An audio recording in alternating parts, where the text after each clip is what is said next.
ধরুন আপনার প্রিয় মানুষের সঙ্গে কথা বলতে চান, কিন্তু সে ফোনে ডুব দিয়ে বসে আছে। বিরক্তিকর, তাই না?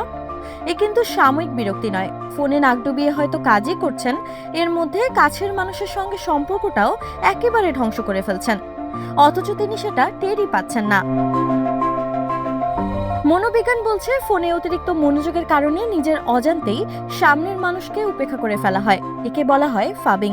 গবেষণা বলছে যদি কেউ বারবার ফাবিং এর শিকার হয়, তখন অনেক সময় প্রতিশোধ হিসেবে সেও ফোনে ডুবে যেতে শুরু করে।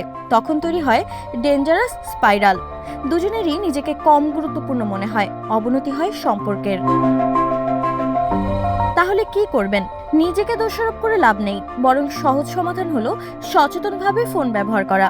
ইউনিভার্সিটি কলেজ লন্ডনের অ্যাসোসিয়েট প্রফেসর ডক্টর কেটলিন রেগার পরামর্শ দিয়েছেন, যখনই ফোন হাতে নিতে যাবেন পাশের মানুষটাকে কারণটাও জানিয়ে দিন। কাজ শেষ হলে ফোন রেখে আবার কথায় ফিরুন। এতে সে বুঝতে পারে যে তাকে উপেক্ষা করা হয়নি, আর তার নিজেরও ফোনে হারিয়ে যাওয়ার অভ্যাসটা কমে যায়। কথার মাঝে একবার মনোযোগ সরে গেলে আবার ফিরে আসতে সময় লাগে, তাই পাশে থাকা মানুষের দিকে মনোযোগ দিন, তাদের উপস্থিতিকে গুরুত্ব দিন। ছোট এই অভ্যাসই হয়তো আপনার সম্পর্কের ভবিষ্যৎ গড়ে দিতে পারে।